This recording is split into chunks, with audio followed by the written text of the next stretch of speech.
Boa tarde. Vamos dar início ao estudo da série psicológica de Joana de Ângeles, voltando a analisar o livro Em Busca da Verdade. Estamos no capítulo 5 e hoje abordaremos o item Cair em Si. Como de hábito, vamos fazer a nossa introdução com um breve comentário de uma mensagem do Espírito Emmanuel. Extraída do livro Cartas de Paulo, o Evangelho comentado por Emmanuel, é a passagem relativa à Carta aos Romanos, capítulo 8, versículo 17. Separamos esse parágrafo da mensagem de Emmanuel para comentarmos. O imperativo da felicidade exige que nos eduquemos convenientemente.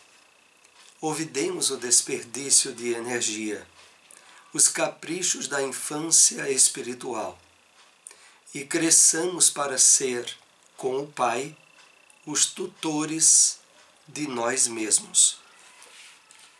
Vamos aqui fazer alguns apontamentos para servir de ponte ao nosso estudo dessa tarde. Então, Emmanuel começa nos chamando a atenção para algo da maior importância, a felicidade. O imperativo da felicidade, aquilo que de fato é imprescindível, exige que nos eduquemos convenientemente. E aí ele vai esclarecer em que bases estará se dando essa educação. Primeiro, olvidemos, esqueçamos, deixemos de lado o desperdício da energia. Esse desperdício da energia, como Emmanuel aqui o coloca, tem tudo a ver com as questões conflitivas que trazemos em relação às leis divinas. E, ao nos afastarmos delas, possibilitamos, em desacertos e enganos, grandes desperdícios de energia. E ele continua: os caprichos da infância espiritual. Caprichos da infância espiritual tem tudo a ver com os argumentos infantis que trazemos do nosso passado reencarnatório a atribuir causas de enganos e de erros, de dores e de sofrimentos a forças exteriores a nós, aonde muitas vezes, por mecanismo de evasão da nossa responsabilidade, culpamos desde os espíritos demoníacos aos obsessores, atualizando a nomenclatura, a doutrina espírita, mas sempre expressando uma imaturidade, uma infância espiritual em relação a isso. E finalizando, Emmanuel vai nos dizer: e cresçamos para ser com o Pai os tutores de nós mesmos.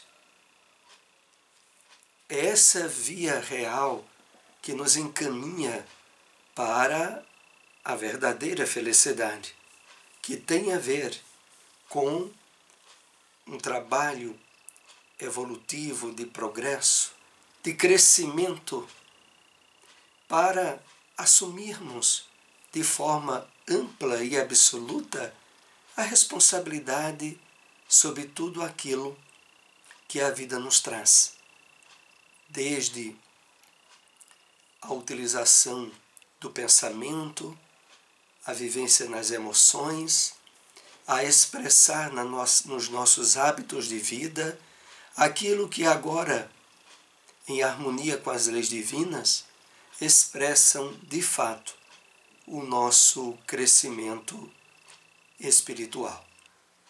Então vamos dar início ao nosso tema dessa tarde, cair em si, que está no livro Em Busca da Verdade. Falando através de parábolas, Jesus utilizou-se dos mais valiosos recursos atuais que existem, porque os arquétipos vivenciados encontram-se em todos os indivíduos, ocultos ou não, e que através dos diferentes períodos sempre se expressam com caráter de atualidade. Bom, vamos aos esclarecimentos iniciais desse tópico cair em si mesmo. Lembrando que a base que compõe a maioria dos capítulos deste livro está enfocado na compreensão espiritual da parábola do filho pródigo. E por isso aqui Joana faz referência a esse fato ao dizer: falando através de parábolas, Jesus utilizou-se dos mais valiosos recursos atuais. Então, de fato, há subsídios e ensinos contidos nas parábolas de Jesus que atravessam os séculos e que são preciosos recursos atuais. E a Joana diz por quê? Porque os arquétipos vivenciados encontram-se em todos os indivíduos, ocultos ou não.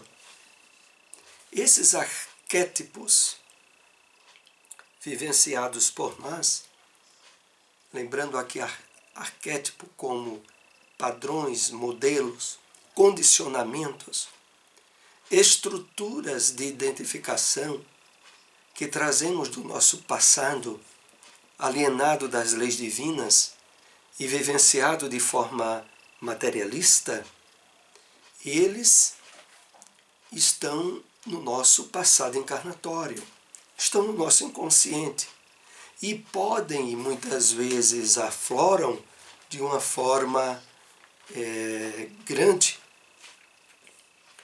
em inúmeras situações. Entre elas, como Joana aqui coloca, as atinentes e contidas nas parábolas do Cristo. Então, vamos prosseguindo. Quando o filho ingrato, aqui é uma referência ao filho pródigo, experimenta miséria econômica, moral e social, pelo desprezo de que é objeto, após reflexionar muito na situação de penúria em que se encontrava, caindo em si, resolveu buscar o Pai. Então, a questão do cair em si, que é o objeto desse nosso estudo, é sinônimo de despertamento de consciência. É sinônimo de... Aliás, é sinônimo, resultado de uma reflexão sobre o absurdo que muitas vezes podemos estar vivenciando, como aconteceu com um filho pródigo que passava fome, que passava as maiores necessidades e que, alienado da percepção da sua existência atual, tentava encontrar meios de solução até que, caindo a ficha, caindo em si mesmo, ele resolve retornar à casa do Pai. Cair em si deve constituir-se o passo inicial a ser dado por todos os doentes da alma, por aqueles que se comprazem nos conflitos e que se recusam às bênçãos da saúde real que estorcergam no sofrimento. Vamos analisar isso aqui.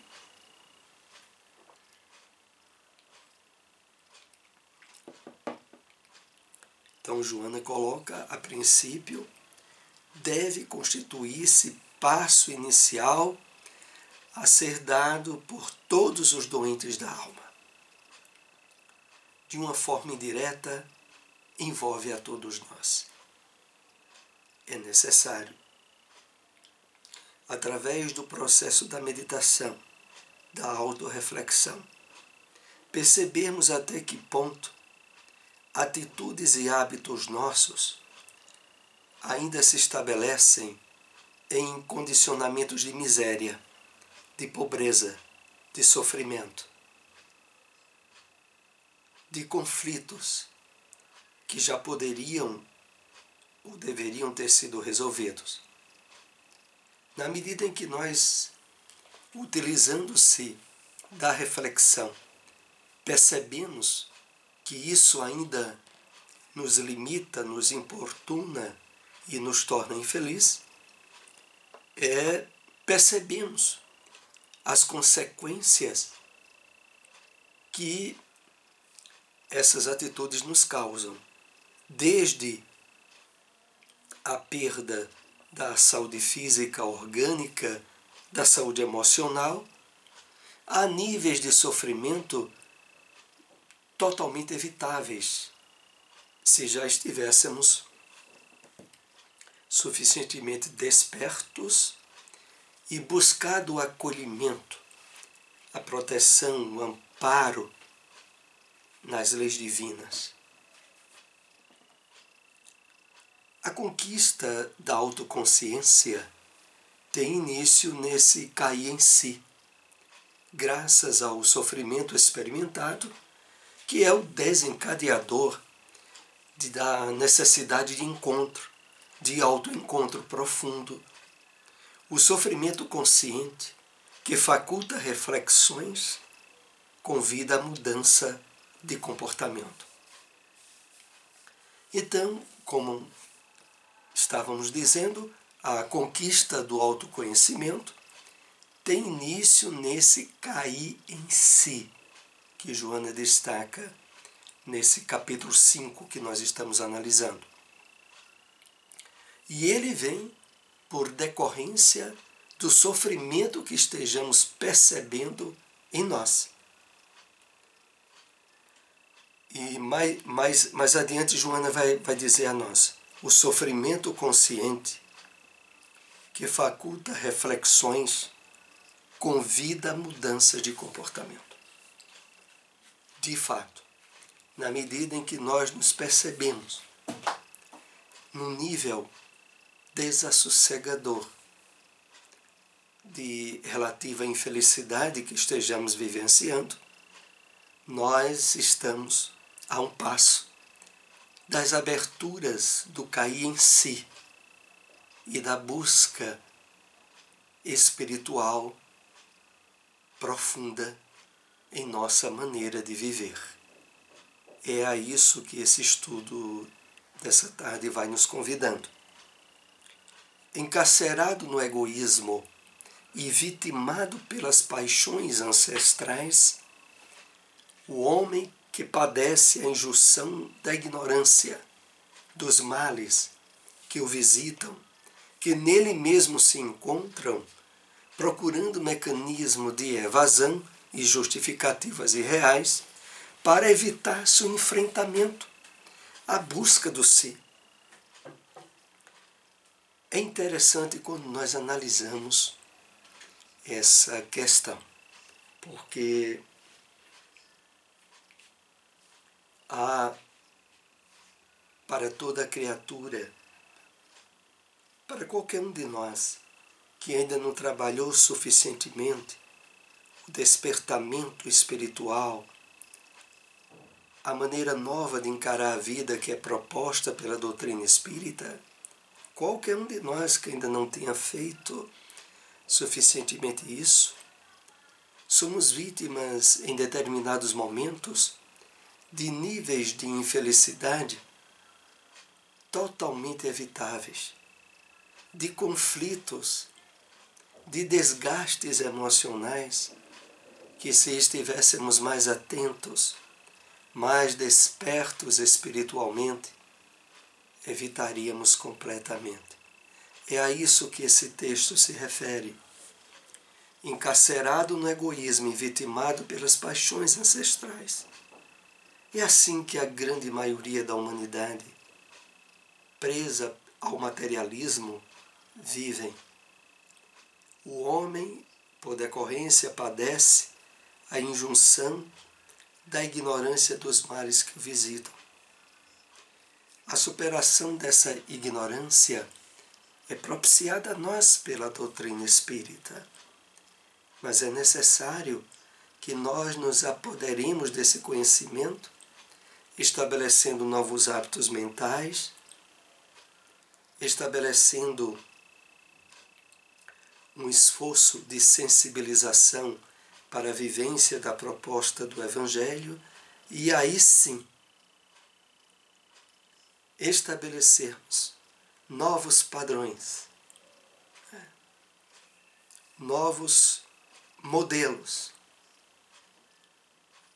agora de vivência sadia, feliz, ancorada pela harmonia com as leis divinas. E aí o texto diz no final, procurando mecanismo de evasão e justificativas irreais.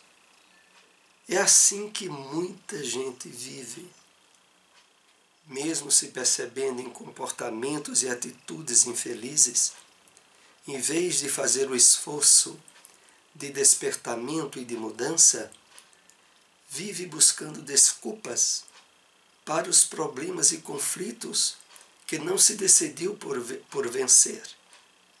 Então vêm as desculpas atribuindo a responsabilidade a determinados familiares, a determinadas situações e circunstâncias que a vida nos colocou para enfrentar. E nesse jogo de autoengano, evita o enfrentamento à busca real do si.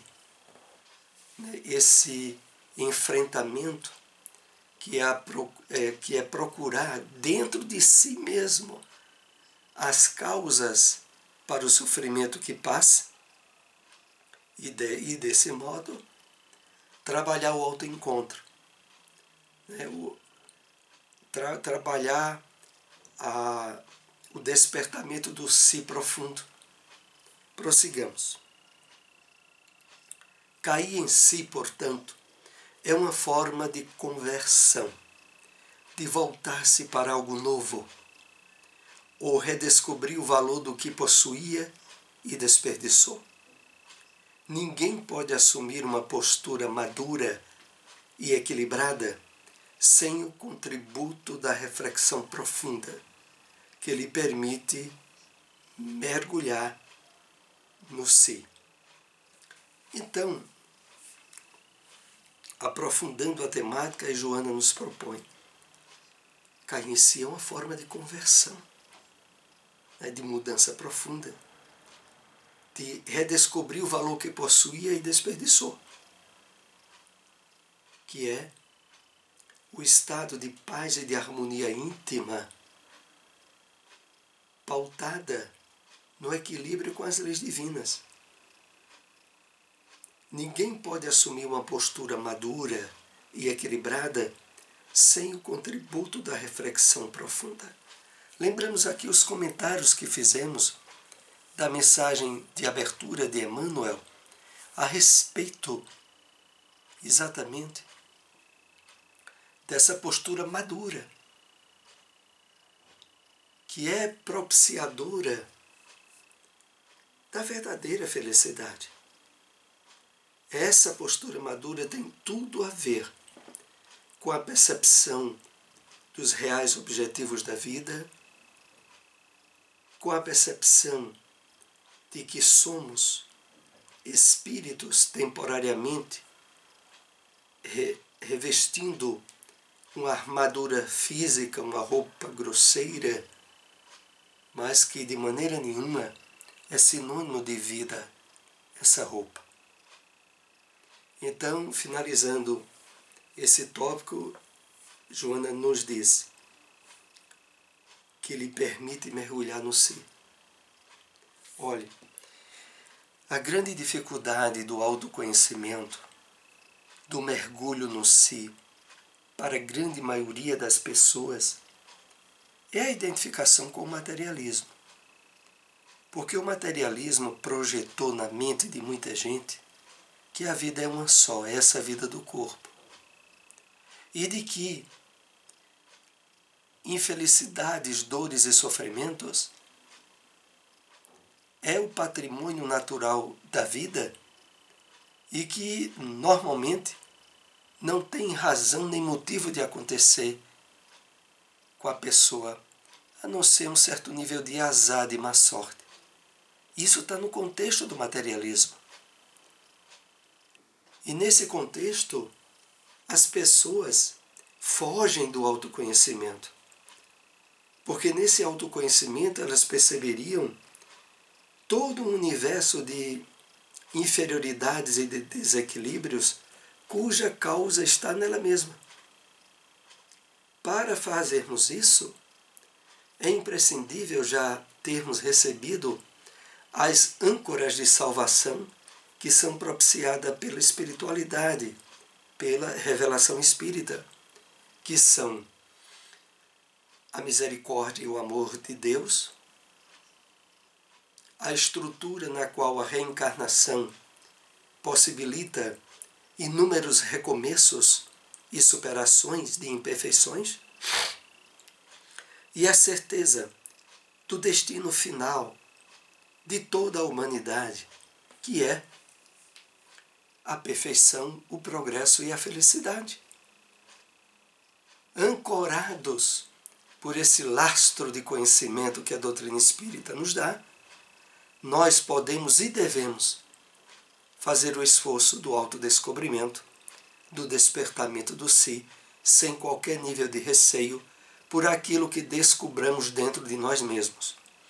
Às vezes, tendências instintivas para o crime, para determinados vícios, e entendermos que aquilo faz parte de um passado reencarnatório ao qual agora estamos numa nova oportunidade, não só de sublimação, de superação, mas de trabalhar todas essas energias pesadas do nosso passado em energias de amor, de caridade, de renovação interior.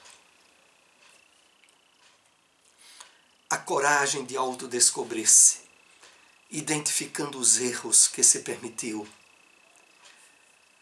e o desejo real por uma nova conduta facultam que o self aceite a sombra, integre-a harmoniosamente, facultando-se a alegria da recuperação. É isso que acabamos de explicar na palavra aqui do texto de Joana.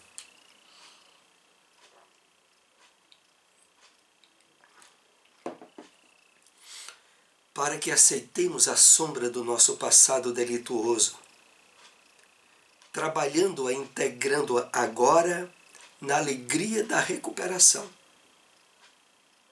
É imprescindível termos trabalhado suficientemente em nós os valores renovados que a doutrina espírita nos possibilita. Facultando, como Joana aqui também diz, o desejo real por uma nova conduta. E é exatamente nessa direção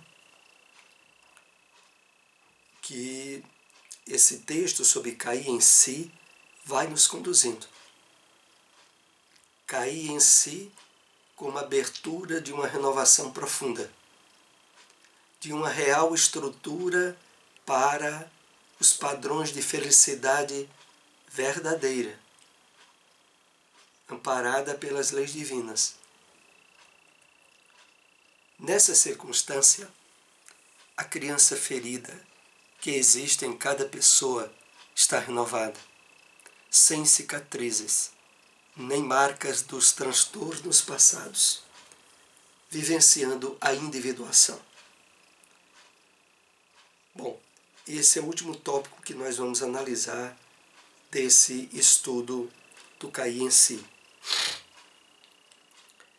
A criança ferida que existe em cada um de nós é o resultado de um material de sofrimento que normalmente não foi resolvido e que muitas vezes é desconhecido da própria pessoa. Esse material de sofrimento é o responsável, muitas vezes, por tendências masoquistas, por atitudes infelizes, mesmo diante de circunstâncias equilibradas e bonaçosas, mas que, por desconhecermos a natureza dessa criança ferida, permitimos emergir de dentro de nós estados desassossegados no campo emotivo e de vivência no dia a dia, infelicitando a nós e as pessoas que convivem conosco. Essa criança ferida, ela está associada aos desequilíbrios na área do ciúme possessivo e desequilibrado. Está na área das tendências fóbicas, daquilo que causa certo sofrimento psíquico, emocional, e que a própria pessoa não tem ideia de que a origem de tudo isso está dentro dela.